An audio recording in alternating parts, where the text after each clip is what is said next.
Ladies and gentlemen, welcome to the Behavioural Investor. We're up to episode 9 of season 2. We have the regular Will Waters, the number one fan of Warren Buffett. We also have special guest Yegor from Ukraine and New York. So, Will, how are you doing first off? Doing okay. The virus has taken a turn for the worse over here in Doha, so everyone's in lockdown, 50% on, 50% off in terms of work from home. Yeah, but otherwise surviving. Got the first vaccination, so dose number 2 tomorrow. Yegor, nice to meet you. My pleasure. Do you want to give us a little bit of an introduction about yourself and what's going on in your world? Yeah, my name is Yegor. I go by Mr. Zai from 100K to 1M on social media. It's 8 a.m. in New York, and I'm on my second cup of coffee. Regarding Corona, New York is getting better. As people getting vaccinated, lockdowns, hopefully no more. But otherwise, we're slowly but surely seems like getting our act together compared to, I guess, the other parts of the world. Yeah, here in Brisbane, it's, well, all of Australia, we haven't had a lot of people catching the coronavirus, but there are a couple of hotspots here and there, and the government's been getting a lot of criticism lately because they're taking so long to get people vaccinated. So things are safe in a sense, but they're also quite frustrating in the sense that people aren't able to get vaccinated and get it as progressed as what we were hoping we would by this time. It seems like you guys did a good job overall. At least it seems from the posts that I get from like on social media that there's no lockdown, there's people partying, having a good time.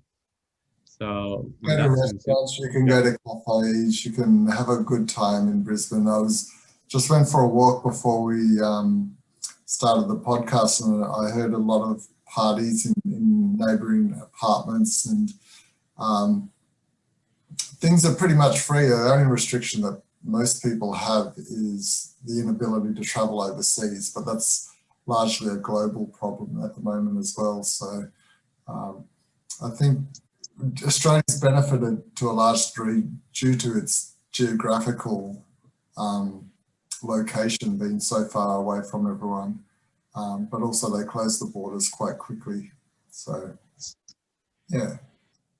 It can be hard for people to come home too, like, yeah, not to turn this into a coronavirus podcast, but yeah, as an Australian outside, I reckon it might, to try to get back onto the topic of this podcast, I reckon it might be easier for me to win the green card lottery to go to the US than to come home to Australia at the moment. Speaking of which, Yegor, you have, it seems like spent at least half of your life in the US. Although I think it's of interest to a lot of people around the world, the process of coming to America, what that's like, how hard it is, how easy it is. It'd be interesting to hear if you have any remarks about that, including what the reasons were for your parents to make that decision. I have, I guess, interesting story, but it starts as everybody else is trying to get a better life from where you go from to America. I actually didn't want to come to America. When I came here when I was 11, turning 12, and my mom brought me here for just a summer. And my parents split up when I was 5 or 6. So my dad went to Israel mom came to America, and one time she's like, "Come visit and see how it is, and maybe you want to later on stay." I was like, "Okay, summer, that sounds good." Tell all my friends, I'll be back by September 1st, and I come here and they tell me you're eligible for a green card today. You landed, you can get it tomorrow. And my mom basically like, "You staying?" You know, after some communication with my dad and everything, make sure that all the parties are satisfied with this decision. Yeah, I was like, I don't want to stay. I want to go back to my friends. But, I was really patriotic, even though I don't know why. In Ukraine, I don't speak Ukrainian. I went to the only Russian school. So the whole mixed bag, but yeah, they're just like, your relative here, you stay here for 6 months and you basically pick up the green card. You can stay here and live here. So the people just had to take some time. But it's due to, her being here for a real long time. And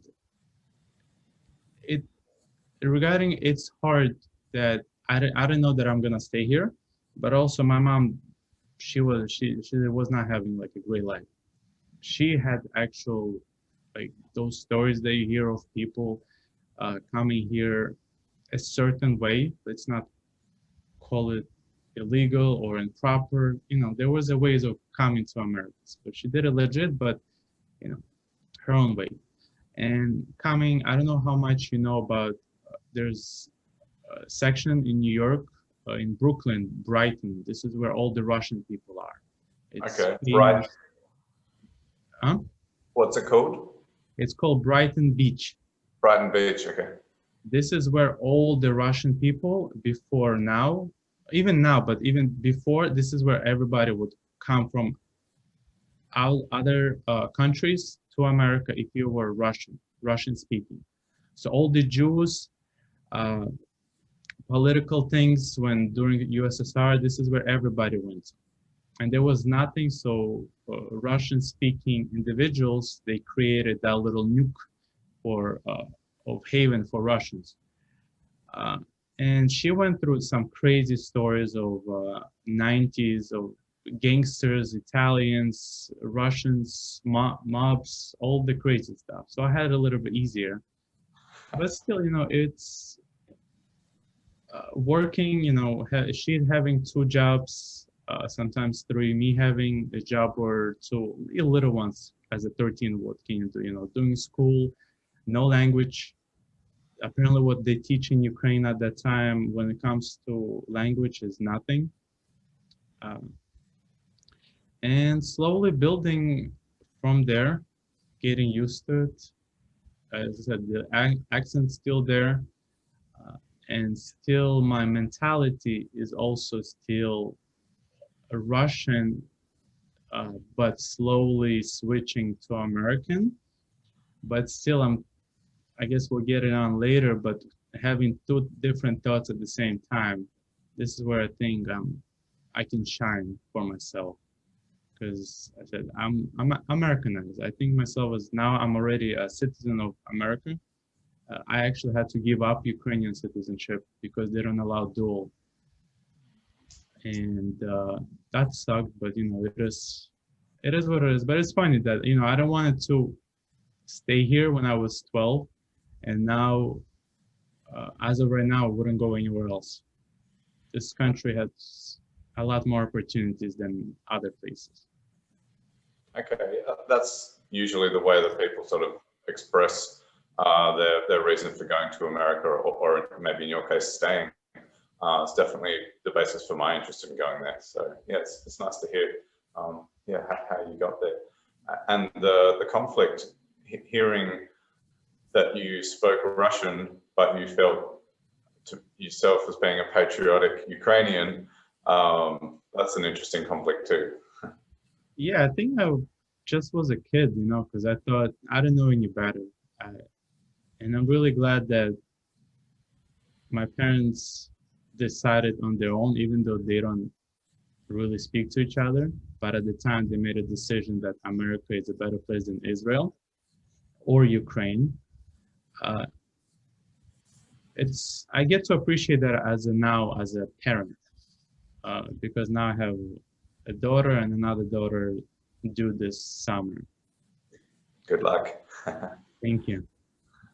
And also, my wife is Russian, so talking about conflicts, I just don't really get it. I feel like it's really politics, and if you don't get the hardcore Ukrainians that only speak Ukrainian and they don't really see me as equal to them, and I think you don't get those a lot in America, a little bit, but everybody else, we're really big Slavic nation, so, and that mentality and that kind of culture, we all have the same thing, and I think it's a lot of things is just politics. What do you mean by that, the Slavic culture? Can you give us a little bit of a nuance of what that is? It's just different mentality and process of doing things. So everybody, Russia, Poland, Ukraine, Belarus, different languages, but the core of, I guess, what it is to be for that country yourself, it's really like, there's something called Russian spirit.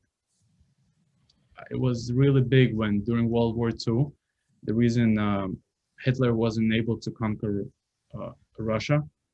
Well, first of all, he went there during winter, like, come on, man. But second is there were a number, but for somehow miracle, they survived. And a lot of people say it's due to the spirit of the country. And in that, Slavic means all those other countries around Russia, we all share that, I guess, stubbornness and willingness to go for what you want. This is useful for me, actually, because my wife is Serbian, so it helps me out understanding a bit more about her background too. I think there's another interesting contrast because you're speaking about these primary forces, if you like, of Russian spirit and growing up speaking Russian and coming from, at least from Ben and Maya's maybe more Westerner perspective, if you'll allow me to talk at least ironically about the stereotypes that we have. You've come from, at least in our view, or the propaganda that we've been exposed to, a more communist view of things. But then when I sort of met you through the Fintwit Summit and on Twitter, you've got this Substack newsletter, which is about taking one method of taking the opportunity that America gives you, which is to make an incredible amount of wealth. Could you tell us a bit more about your Substack and the premise of it? Yeah, so the whole thing started, the whole idea of really why I started is my newsletter, which is from 1K to 100K, from 100K to 1M.com, is just share my investing, my philosophy, my psychology, everything related to finance, personal finance, and just sharing it out there because, as you say, the culture, communism, things like this, in older generations, it's not that it's, I guess, I don't want to say they're communists that are in America, but they view things differently. So, for example, I view, if I make right now, within the next 5 years, $1 million, or let's say you make $1 million, I will be happy for you. I will not feel greed or some kind of bad feelings about you, jealousy. I will be genuinely happy, and I will maybe ask how you did it, and and things like positively. In my circle, it's most likely will not be viewed that way, especially that I'm known with more older generation. So, because I own my own business, and a lot of people, they don't get that. Why would I, first of all, put a big chunk of money in the stock market? I started my newsletter with 100,000 in stock market and share it on a weekly basis, my ups and downs, full transparency. So if you go there, you will see all my trades, all my stocks and options, and share that with the world. First of all, people would think like, why are you doing that? You crazy. And the second thing would be, oh, he has $100,000. Let me just have some negative thoughts about him and what kind of person he is, because then they psychologically connect dots that are not there. They don't know me. Right. They only know me as a business owner. Yeah, they only know me as a business owner, maybe a worker, or you know, a son to my mother. They don't really think broadly. And some do, and those who do, they're basically, they don't care what I do because they're already millionaires, or some of them billionaires. And but the other ones, which is a majority, those are the ones that I went anonymous. So I don't mind having my identity revealed, as I'm doing with you guys. You know, I share my name, and I just, when I started, I don't know how people would react to it, and I didn't want the negativity for kickstart. Have you gotten any negativity at all, either on Twitter or even face to face from? Amazingly, no. I'm so happy. People, well, first of all, I found the Fintwit community, which I don't think you can find without actually looking for it. And everybody's so positive and nice. Well, at least the ones that I follow and the ones that follow me. And a lot of people I also notice, they just, you know, regular folks. Some are anonymous that are hedge funds traders or investors that don't want to be revealed, but everybody's super nice. And except for my remarks about Warren Buffett, which I mean, your tweets always catch me off guard. I do notice with your newsletter, though, I did read a number of the articles that you wrote. You do write very well, and you write in a quite a positive way, quite optimistic in a sense, and open. So I think if you do put newsletters out like that, you're normally probably going to get feedback, which is naturally positive as well. So, so keep the positivity going, and you'll probably continue to receive it as well. Thank you. Also, with this newsletter, there's not a lot of people read it. Well, a lot, you know, I have a little over 100 subscribers right now, but interaction, meaning like actual interaction, is people are not that big generally. Because I subscribe to other people's newsletter, and usually there's not a lot of actual writing or interaction. I don't know why. I feel like people should interact more with each other, giving feedbacks, good or bad. I mean, I'm willing to take if I'm doing something wrong or not the way somebody else thinks I should. Maybe I am. I'm trying to keep an open mind to the things that I do. I always try to get better. And if I get always positive feedback, it also creates kind of bias, you know? So it's funny because there's so much information available. There's so much stuff on Twitter. There's so many newsletters now. I thought it was interesting when I read one of your newsletters, you had a reference down the bottom to an article.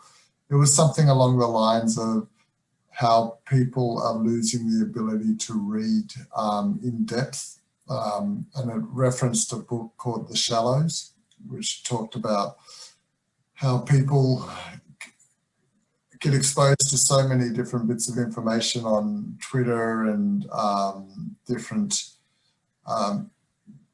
bits of media that they're actually starting to struggle now in reading at a deeper level and contemplating the information that they're getting. I'm just wondering, did you read that article in yourself, and do you find it quite ironic that we play in this space of Twitter and Fintwit, but it does have some negative impacts as well? Yeah, so everything I post on the newsletter, I read, I watch. So I don't just randomly, oh, this title looks cool, let me just put it so I sound smart. So a lot of things I don't put the same week that I would like to, because my thing is I want to make sure whatever I put out is something that I myself went through, and I think that's useful. Regarding information, I think this is the saying is two-edged sword. So with all the available information, we all can communicate with each other. We all can share. Everybody has an opinion. If everybody has an opinion, that means there's a lot of noise. I'm sorry, but most of us, and a lot of times, I'm probably the first one to say, I do have not useful information at the time for somebody. So you as an individual have to be able to find what is useful to you. And for whatever reason, for me personally, I'm able to pick and choose the bits that I find useful for myself. So there's a lot of noise, but able to, I guess it's now could be a skill for the future generations to pick out useful pieces and not the junk that before it was on TV, like the talking heads, and now it's pretty much everybody, especially with Twitter, they're having now spaces. Fintwit will probably not like this, but I feel like too many people have too many opinions about things they don't really know. Yeah, there's no editing that goes on. Anybody can be their own publisher now. And like, that's because I used to habitually follow everybody back that followed us on Twitter just to like participate, and, you know, everybody's out there to try and increase their followers. So I was trying to, you know, also as part of having a good spirit, follow everyone. But yeah, after we got up to 500, and there was nothing useful that was coming through. So I think I responded, or you responded with a whole bunch of, you did like a Follow Friday tweet, I think. And from that, I started to, I basically tried to turn our account into a feed for people who were security analysts, essentially, hoping that, you know, what's that guy? Roaring Kitty. He was the one that did the GameStop. Keith Gill. You know, hoping that everybody that we followed would be someone like him. So yeah. What's Follow Friday? To tell us about Follow Friday. What's that? Well, I'm new to Fintwit, but Follow Friday is basically you put out the tags of people that you follow as of right now that are useful to you or helpful, or somehow you think others would benefit. So you basically put a bunch of tags, and your followers will see those tags. So the idea is they will click on them, and if they like, they will follow. So you kind of get follow for follow, but all of only things that of people that you really think is useful.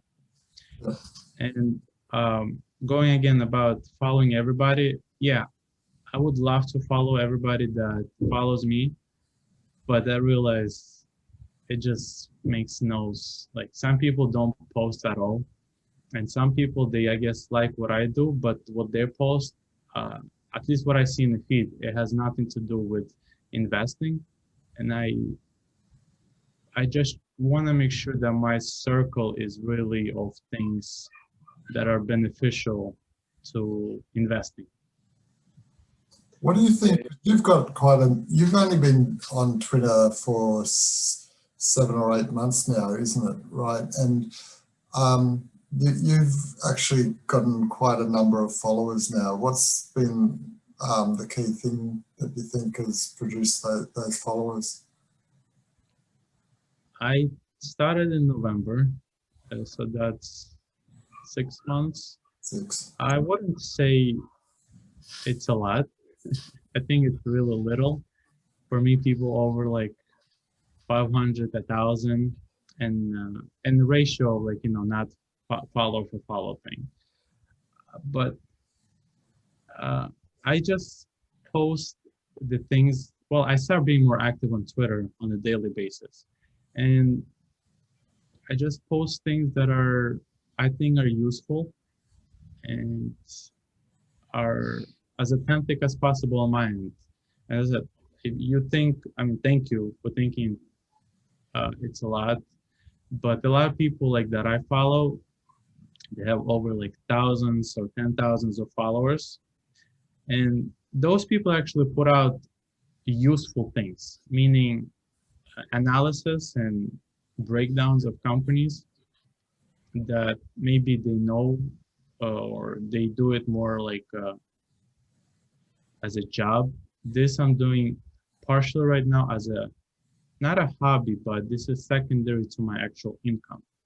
It just happened to be that right now I find a lot of time to tweet, even probably should be doing other things. But I don't know, I just hope that people that read, they like what I do, and then they follow me. And a lot of people actually, they follow and then unfollow, because I guess they think it's one thing, and when they actually read my feeds, it's like, oh no, I don't like this. Definitely the case for us. So sort of talking about following people and related to that is around investing heroes and whether you've got any sort of, not mentors, but investors that you admire for the way, either the methodology that they use or some other aspect about them. So how much you guys gonna hate me if I'm gonna go with Warren Buffett and Charlie Munger? That's fine. Go for it. Nah, but you know, I don't come from financial background, like zero finance. I think the only thing math related I took in high school. So where I'm going with this, in 2019, I took not webinar, but actual seminar for somebody. His name is Phil Town. He's a famous value investor, now like going crazy on all the social media. But right before the corona hit, he did a free, well, if you get selected, a free seminar for his Rule 1 investing seminar. And I was in a part of transitioning from active, from passive to try to get active investing. And you know, I was like, if I'm gonna get this, because the seminar was a few $1,000s if you have to pay, and I was like, I'm not paying. So I guess that's already where I start being a value investor. But he gave it, I got one invitation for free. So I don't know if it's legit, because I don't think I get lucky in life that way, but I got a free invitation. And all I had to do was pay for the flight from New York to Atlanta, and you know, for the hotel, which I think is reasonable. You know, I cover my own expenses. And I took his 3-day course. Then we went to his house. He had like a dinner for everybody there, and I was really waiting all this time. So I was listening and I was learning, but I was waiting for that pitch to sell me his next greatest idea for you know, $99 a month for like you know, for 3 years or something. You know, some pitch that all these guys they give, and there was none. I came back to New York, and there was zero selling. All I got sold is on the book that a little booklet that he gave, but that was actually useful information that he was going over during the 3 days. So rather than me taking notes, I bought the book for whatever, like a few bucks. That's it. And I was like, this is awesome. And after that, after that, I listened to all of his books. So I first went to a seminar and then I read the books. But he really is, follower of Warren Buffett.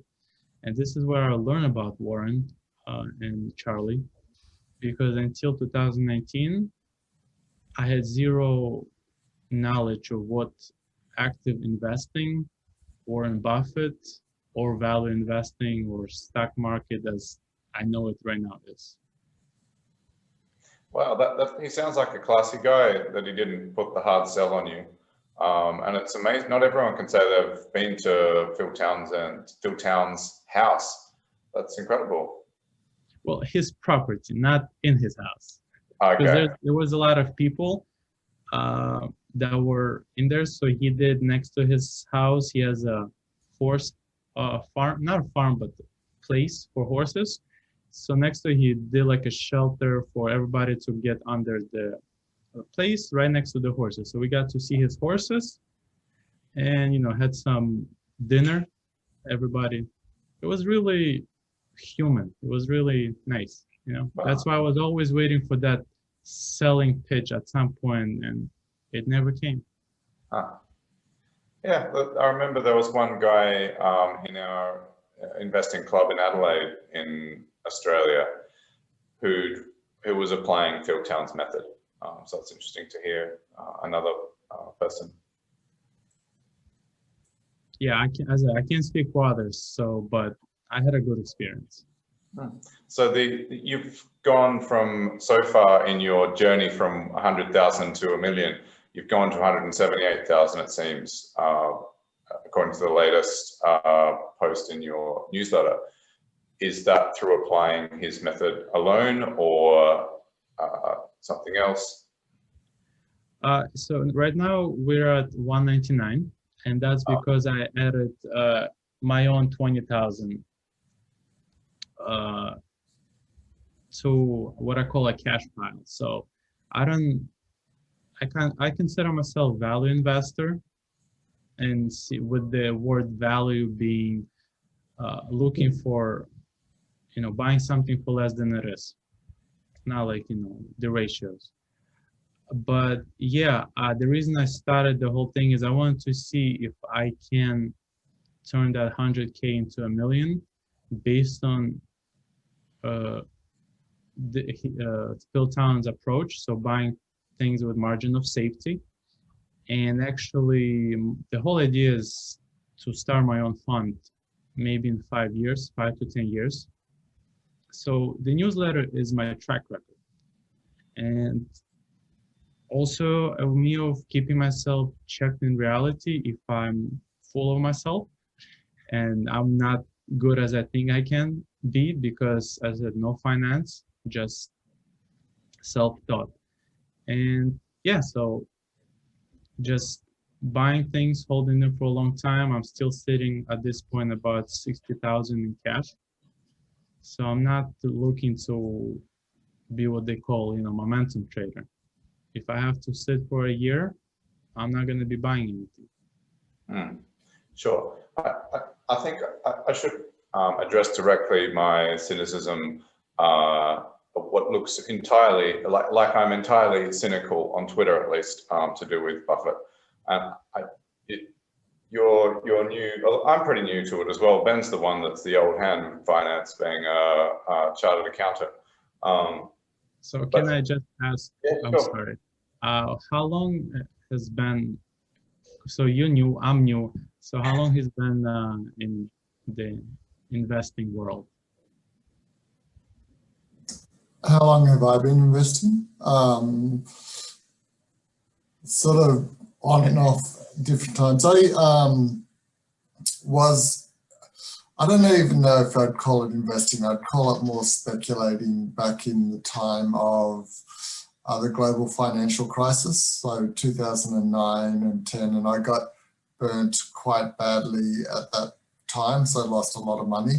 And because of that, it was quite traumatic. I got out of the stock market. I stopped investing and I got into property investing, so real estate here in Australia, and mainly been focusing on that. But just over the last,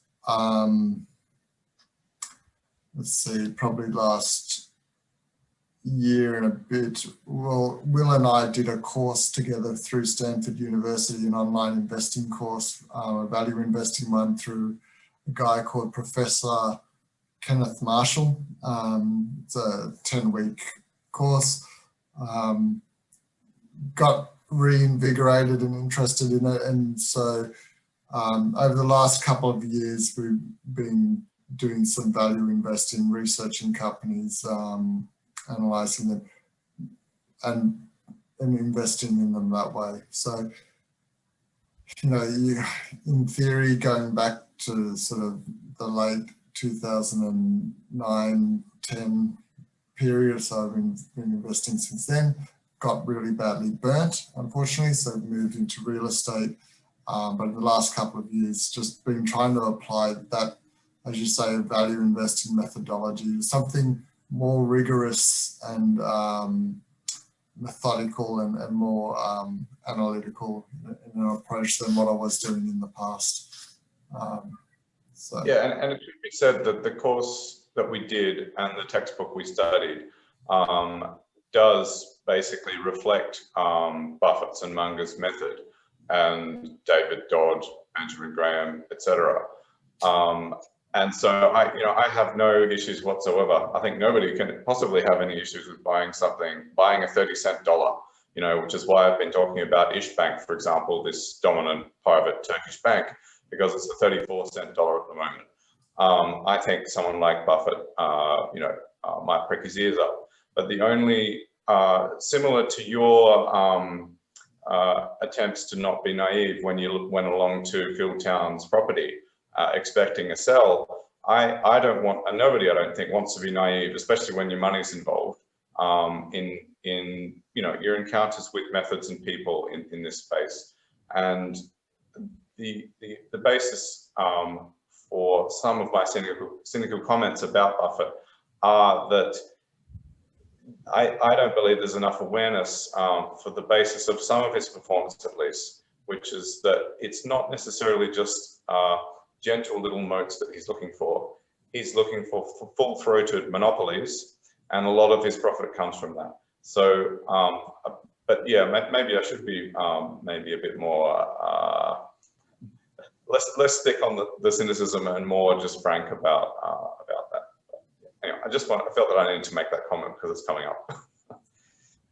With your investing, Yegor, do you, because I'm seeing on your newsletter you do a bit of option trading as well, but with regards to your main portfolio, do you go into ETFs and index funds as well, or is it just pure play stock companies?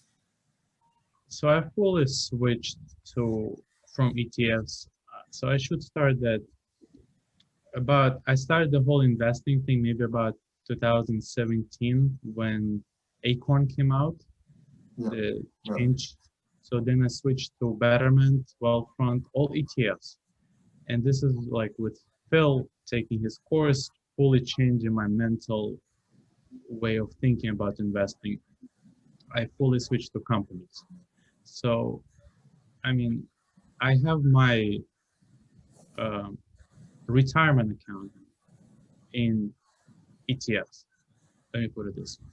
So I don't believe having all eggs, I guess, in one basket, because I don't think I'm that smart, and what I'm doing could potentially not be successful. I could, for whatever reason, on Monday lose all my money. Potentially, anything's possible. I'm realistic. With that said, the retirement is fully in ETF. So it's robo-advisor, Wealthfront. I like them. I use them. And there is ETFs. I don't even know which ETFs they use. it's really genetic portfolio. But I mean, if I'm gonna be active, I might as well pick companies and do options on the companies that I know and I study rather than go on ETFs.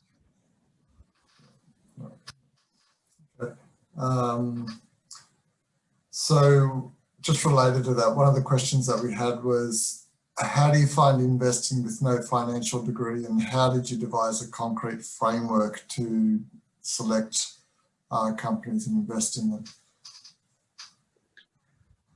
No, this question is, I never thought about it. I was just kind of doing things as I always do in life. I find something that interesting, I just start digging into it, taking pieces that I enjoy, that I think are useful or beneficial to me. And Phil Town or Warren Buffett's way of doing was a starting point. And then I just started creating my own models, I can call it. Basically, Excel sheet with a bunch of things that I think are useful. And that's it. And reading other books, Margin of Safety, all the famous books that you can think of, I read them. I took out little parts, I put them in my spreadsheet, and just keep evolving and adding things that I think are useful for me to look in a company that I want to invest in. But other than that, just Twitter has been a good use. YouTube, as this is where you pick out little things from others for your own sake. So there's some people that I follow on YouTube, Twitter, that talk about different companies, and it's my decision to see if this is a company I want to research or not. And the basic genetic filters, I mean, that's it. It's, for me, it's a little bit scary that I think I can do something that's usually done by smart people when I don't consider myself quote unquote smart. I mean, I'm not stupid, but definitely not a genius. But I guess the discipline that I have for myself, whatever that is, that's my magic sauce. And I just can't really explain it like that. I guess that's just the way I am. I mean, I also own my own business. So there's things that I know that work in businesses and that don't. Like some analysts, they never even worked real jobs, I would call them, not Wall Street, actual, I started, washing cars and, doing like flyer deliveries when I was little. So now running a business with over 20 employees. And I still sometimes, swap the floors and clean the things. Because that's what, when you have your own business, this is what you do. And all this kind of experiences, I just try to build off that. What I think makes sense to me, logically. Yeah, that's something I've thought about too. It's like, I feel like what I need to do is learn how to write an income statement, balance sheet, and cash flow statement. Because of the training that Ben and I did, and the 100-odd businesses that I've put through the spreadsheet that I've developed, it seems like, by the way, that everybody on Fintwit, it seems, has gone through the same process. They read all the books, they make their own spreadsheet that's always changing and always developing. So yeah, it's funny how I have a lot of familiarity. I can find the income statement in 2 seconds in a 10K, but actually writing one, I need to get that experience. Well, I think, it's job of I look at it as being a business owner of a passive business owner of a company. So it's management's job to do all these things. Your job or my job is to make sure they put numbers that are at least make somewhat sense. Because I don't have any accounting background, so it's possible that all the companies that are on the accounting is a fraud per se, but the numbers over time, they make sense how they grow or how they don't grow. And as long as this is where you can kind of figure things out, there are people who go in deep value investors. That's where you got to know your numbers. I stay in my what we like to call circle of confidence. Do you ever watch Value After Hours, the podcast on YouTube with Toby Carlisle? I'm not sure if you've seen it or not. You have seen it? Yeah, I'm subscribed to them. Now, do I listen to and watch every episode? No, but I do follow them whenever they pick on the subject that I think is useful. So Toby runs, he's got an ETF and it's called Deep, so DEEP, and you're probably aware of it. It's, I don't know too much about it, but it does try to target those companies that are regarded as deep value. So they're extremely, my understanding is that they're meant to be extremely cheap for their value. And it's a portfolio of those. Do you know much about that, Will, yourself, that ETF? That's a newer one. I am more familiar with the ZIG ETF, but so far as I'm aware, it's the same basic principle based on the Acquirer's Multiple book. But I guess I've got a follow-on question, given that we're talking about frameworks and your epic spreadsheet, Yegor. So what is a recent investment that you've made or didn't make, and why did you make that decision?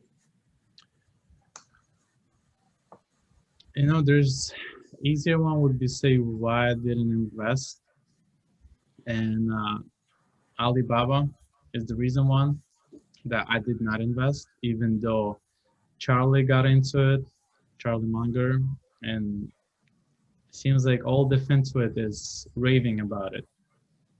And it, Dogecoin, Bitcoin, there's just certain things that, again, I'm going back to the whole, I'm not the smartest person, but discipline.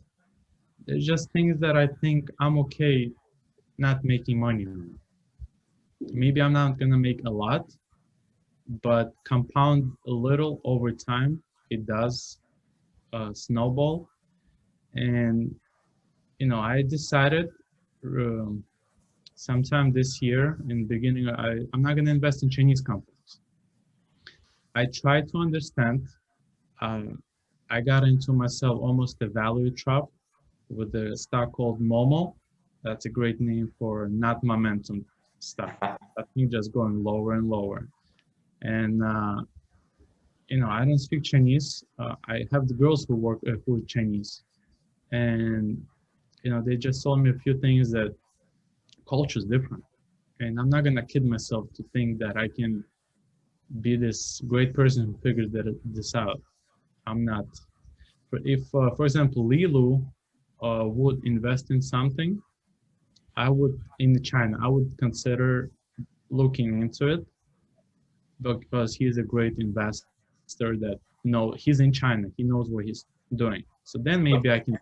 Li Lu. Oh, yeah. Yeah. He's famous, yeah. Charlie's favorite guy. But otherwise, I'm not going to say that, Alibaba is this and this and this great things, because everybody sees that. Everybody reads the same thing. I don't understand Chinese culture and don't understand why invest in something that I don't understand. Okay, fair enough. That does show discipline, and that you've mentioned the word discipline a couple of times. So this, I think, is a segue into, I guess, the behavioural basis for our podcast and what our little project with our contribution to Fintwit, which is actually that it's the biggest part of investing, managing your own attitude and behaviour. So we've got a few questions on the menu here relating to that. I think we'll start off with, in our discussions about setting up the interview, you said that an inspiration for investing is to set yourself and your family up for financial independence. So what inspired you to have this goal, and is that something, the significance, I guess, for investing for your family, something that helps you with discipline? It's definitely a starting point. What kickstarted was mainly, I think, my daughter, and realization.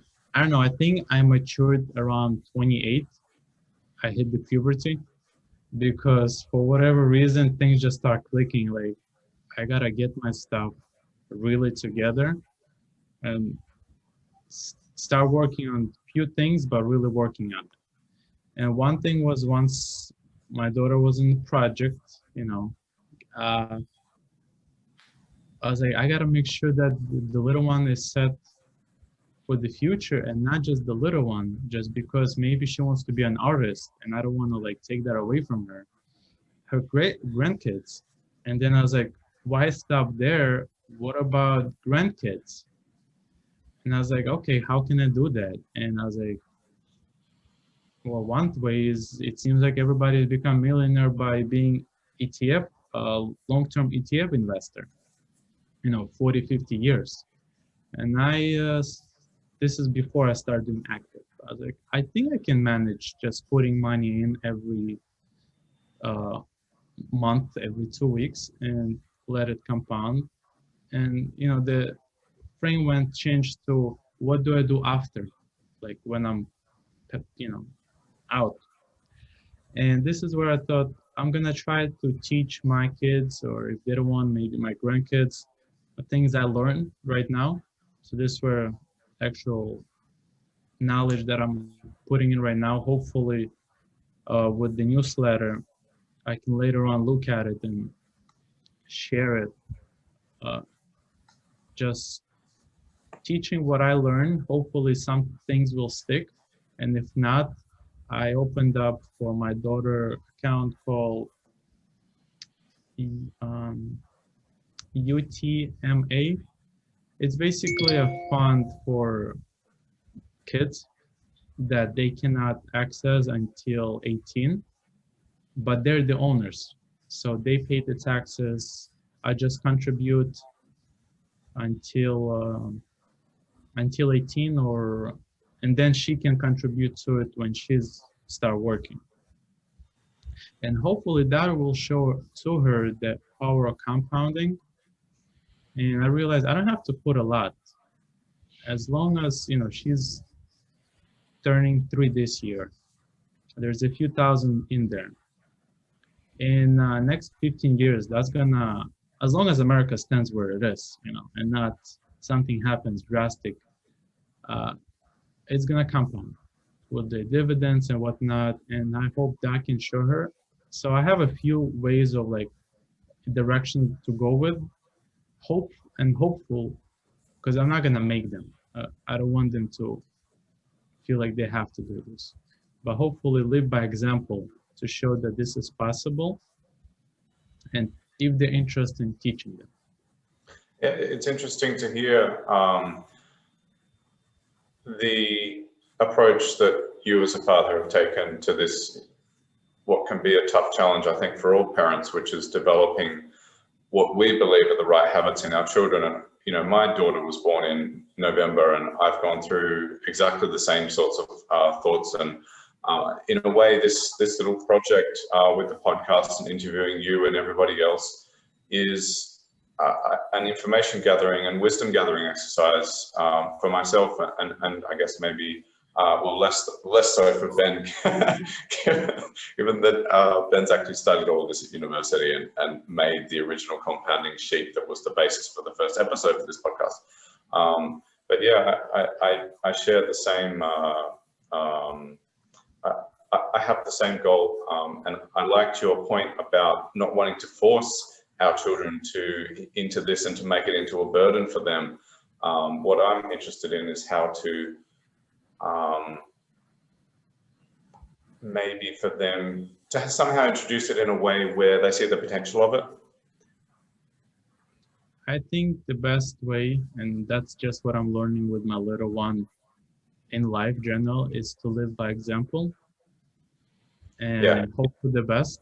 Because my dad, you know, when my parents split up, I wasn't close with both of them, but just knowing what my dad as a human was, like he never smoked. I never smoked. Um, and just this kind of little things that, you learn about them as like, oh, okay, that's cool. Like, being hard worker and disciplined. I think that psychologically just slowly drips and you don't notice it as a kid. But when you grow up, you're like, there's certain things that get fit in there that you think they're the right way of doing, and you don't even know that they are. Yeah, that highlights the incredible responsibility and opportunity that we have as parents. And, in some ways it's a little bit terrifying, but also, again, filled with potential. So I think leading on in the same vein, you mentioned that you are interested in practicing frugality, but there's also the challenge not to be such a miser that life becomes miserable. So how do you balance, for example, or providing the example of being responsible with your money through being frugal, but also still living an enjoyable life and giving joy to your daughters? Well, I think to start, everything for me was I learned about fire movement, and I thought that's amazing. And I was like, let's do it. And then I told my wife, and she's like, no. And I was like, okay, because I'm not gonna, force it on somebody that does not wanna live that kind of save 90%, live on 10, and be a millionaire in 10 years. And I figure, what do I need to do in order to pursue that goal, but not force it? And I just did some soul searching, I guess, for myself. I realized I don't need things really. Whatever thing I do need, I buy. It just happened to be that I'm okay with being minimalistic. So I took full advantage of that on me without forcing on them. So, clothes, food, whatever they want, places to go, not right now, but generally, whatever they want, we do it. It just, they seeing, again, by example, they seeing that I'm doing something for a bigger cause. So sometimes they don't push it for certain things. But whenever they want something, they go for it. Like, we don't have, in that sense, that they can't have things. But I guess it comes that I sacrifice certain things, and I'm okay with that because that's just the way I am. My mom always makes fun of me for that, for being like so minimalistic. But, Were there any things in particular that your wife really didn't like about the FIRE movement? Was it living on cans of beans non-stop, or was it something else? Yeah, she just doesn't, and I don't want to put words because we don't really, once we touch it on that sense, like it's not, I don't want to push it, but it is that idea of the joy of, little things in the moment, and taking that away for the future. Just not everybody understands it, and that's okay because we're all different and it's not for everybody. I would probably already be a millionaire if I did it. I would probably do a FIRE movement like in 5 years, living in my mom's spare room or something, not eating anything, putting everything in ETF. But also I might not even ever come to the idea because if I wouldn't have my wife and my kids because they don't want that. So, you do a trade-off of certain things. and she doesn't like it. I respect that because it's not for everybody. I think you have to be a certain mentality of way of thinking to be okay on living on beans and things like that. One of the Beans things, and one of the things that you mentioned was about conscious investing and contrasting that to passive or active investing. But what do you mean by conscious investing? Yeah, so I started throwing that term around with a lot of people because it makes me sound a lot smarter than others. And I did have a meaning behind it when I contemplated on the idea. I sometimes I hope others do too. I have certain conversations with myself in my head and ideas, and they sound really smart and great. And then I never put them on paper.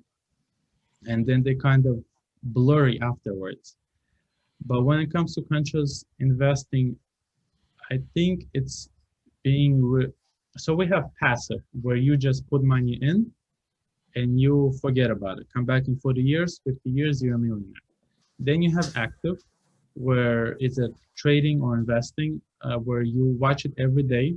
You maybe go, bald or gray hair really quickly with a lot of stress.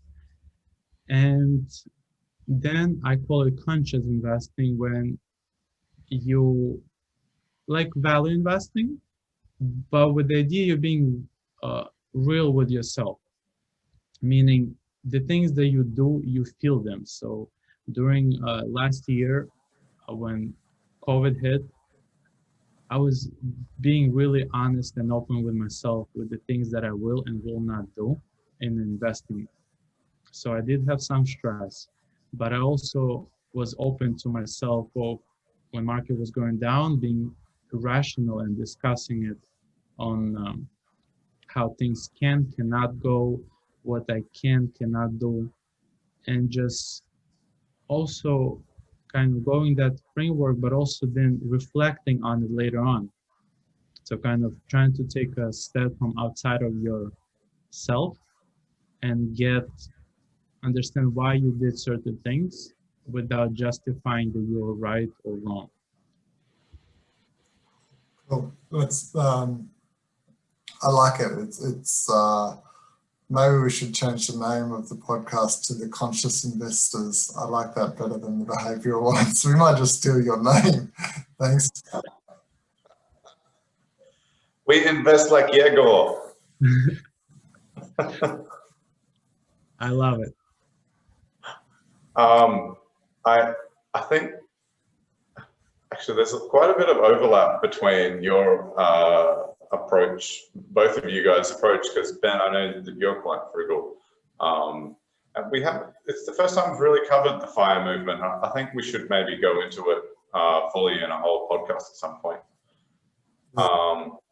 But this brings up the next question, because some people think, and we talked a little bit about the extremism that that comes up in at least some with some FIRE bloggers, although I do love Mr. Money Mustache. So you said that you prefer to avoid extremism or fundamentalism, and that you would prefer to hedge your bets or spread things, not put your money at least in one basket. Yegor, so could you tell us a bit more about this philosophy? Yeah, I feel like, and that goes for me personally, I take things sometimes too extreme, meaning before family time, I was overworking a lot, 7 days, 10 hours, 12 hours, and nobody made me. It just, once I started, I just kind of forget that I into something and keep going. And it's not healthy. And it's also not healthy when you're not doing anything. So when you're having extremes, you got to find your own balance. And too many people, especially on social media, talking about all this, quit your 9 to 5, start a business, do a drop shipping, some other stuff that they're pushing. And I just realized it's not the way we should. I mean, maybe for some it works. I just realized it does not work for me when you're being extreme about anything in good or bad, because any extreme is not good. And what I came to that is by actually, again, fire movement. It's great, but you have to really cut on a lot of things that you might find really enjoyable. That's extreme. You might be workaholic. That's also. You might be a lazy guy or a girl who doesn't do anything.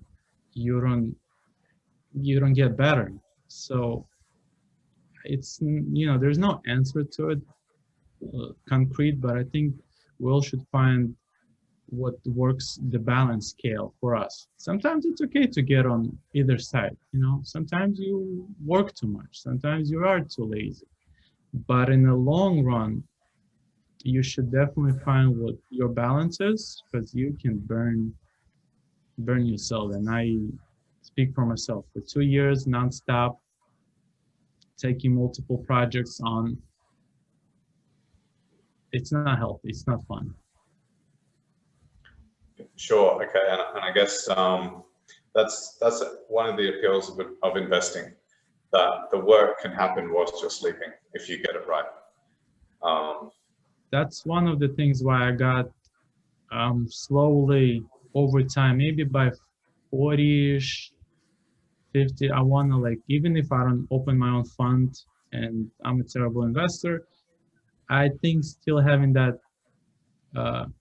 either passive or investing, just having money work for you and making money on the money, it's a lot better than working for yourself or on somebody else until you're 60 or 70 and you're not enjoying life. Like just yesterday, I went my social security reminder that check your stats, and they're telling me that I can pretty much stop working right now, and I'm 29. I can't take the benefits, but just the idea that I could stop if something happens, I could stop because I accumulated so much credits, what they call. I work so much. I don't know if that's really beneficial. I'm sorry, I'm not American, so I'm not really familiar with this Social Security concept. Could you tell us a bit more? It's basically a government retirement plan that when you hit 62 to 67, the government will, pension, I think it's called. And well, I don't know, in Russian it's called pension, but they don't, due to communism, that thing didn't work. But it's basically when you hit 65 and you work all your life, the government will now start paying for you, helping you. But what they start doing with every once in a while, and now they're saying by 2035, they will cover 100% of what you're supposed to get. But after that, they will cover 70 or 80%. And that's because they don't have enough money to support everybody. And now they're saying you should have multiple incomes.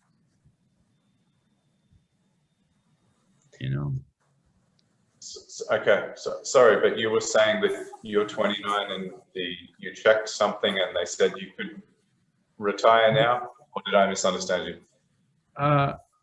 Basically, I can't take the benefits at 29, but the amount of hours that I worked, because of every paycheck or everything that you make, the government takes a cut. And that cut is defined by the amount that you contributed, basically, unwillingly, but you contributed to this fund. So like a ETF kind of thing that you do every month, but for the government, and you might never see that money ever. But I mean, I get it. Like this money goes right now to older generations. Yeah. Now I'm saying like extremism, you know, I work so much that they're saying basically something happens to me right now, because there's also included disability. Okay, sure, yeah. I will be okay. Hmm. Oh, I guess that's some reassurance.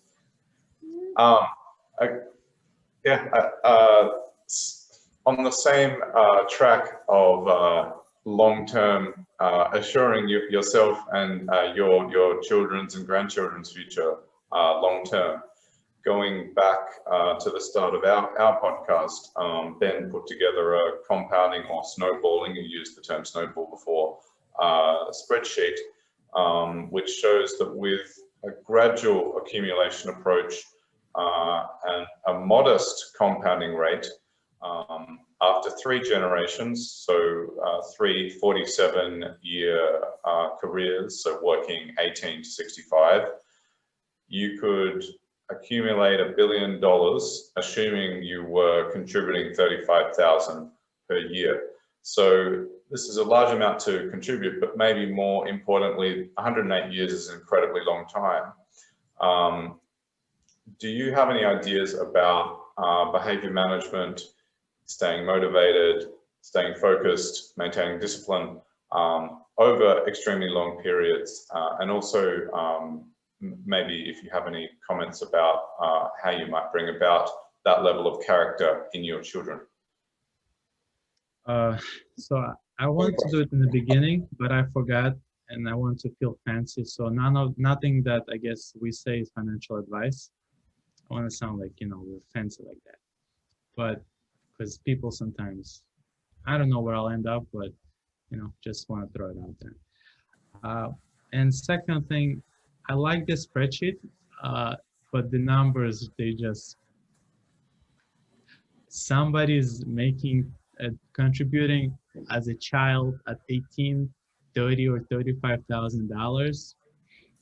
I think at that point, huh? That's 20 years from now. So that 35,000 will be reduced by inflation and things. But the idea that somebody's second child or first child start, because I saw the list is like one parent, yeah. Then it goes to the child at 18, and I was like, it's quite I hope my simplistic. child makes 30 grand, and I mean able to contribute 30 grand.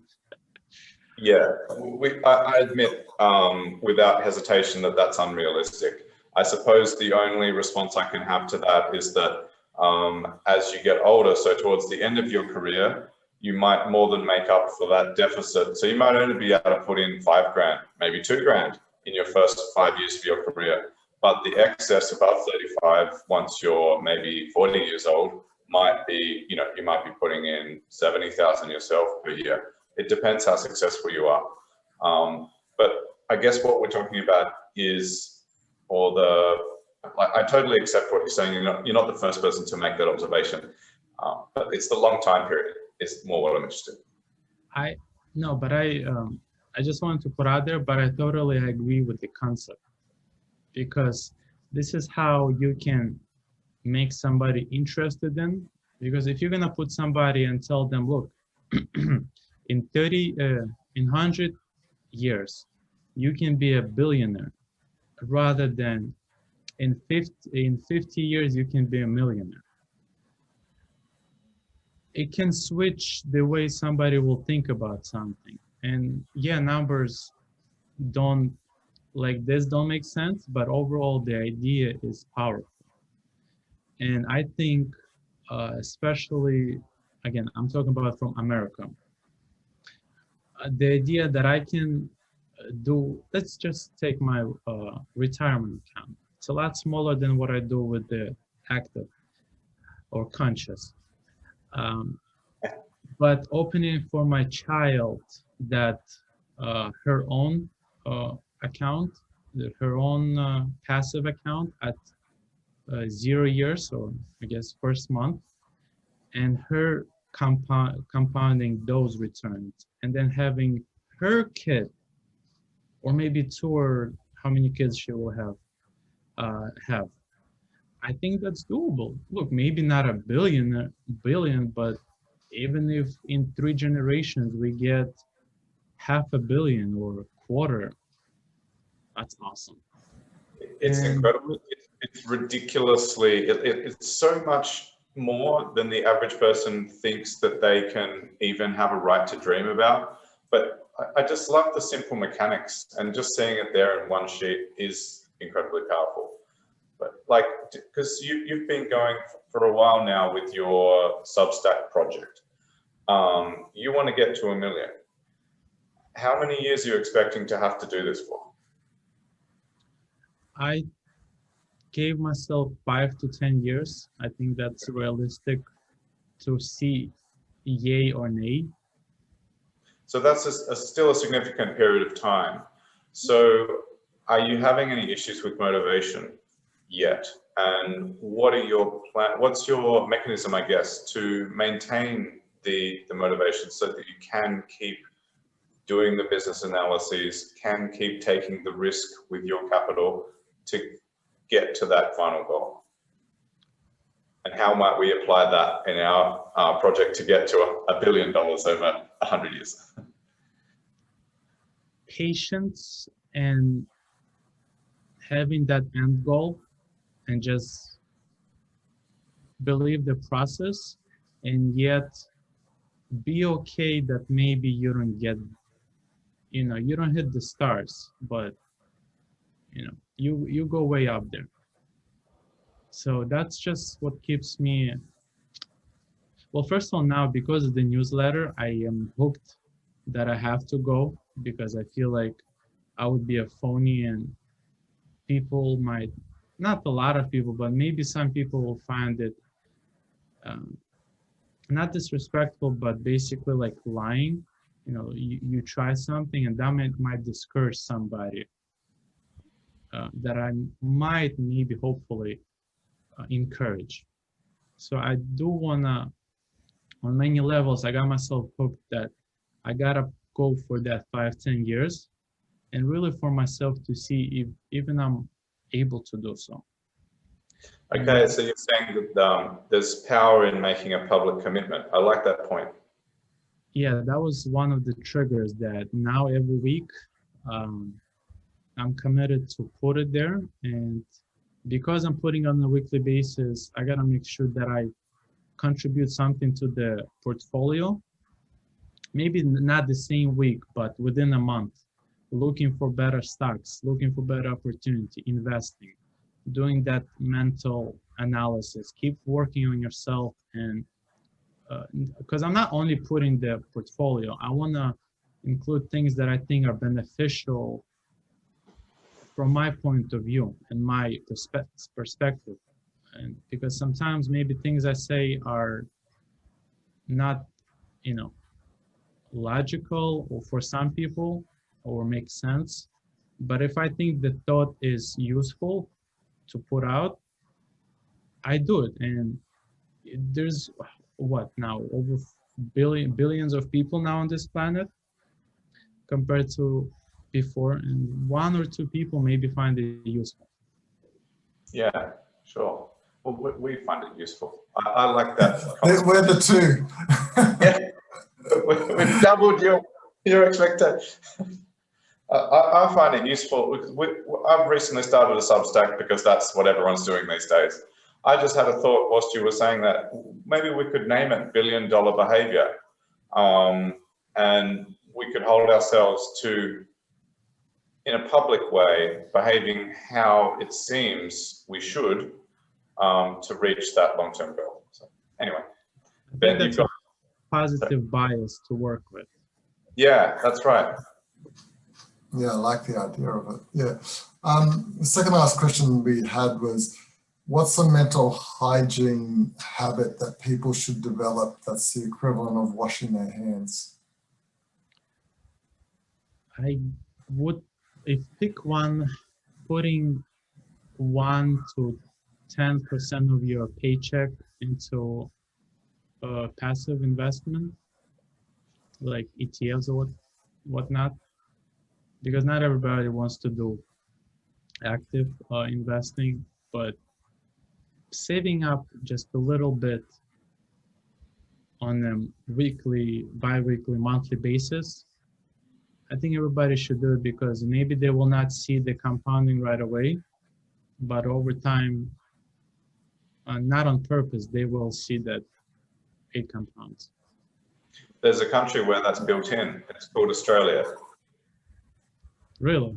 Yeah, the superannuation scheme has a default contribution by everyone of 10% of their income. So isn't that the same as the 401k in the US? You are not obligated to invest. It's an option. When you give people option, they don't always take those options. Right. In Australia, it's an obligation.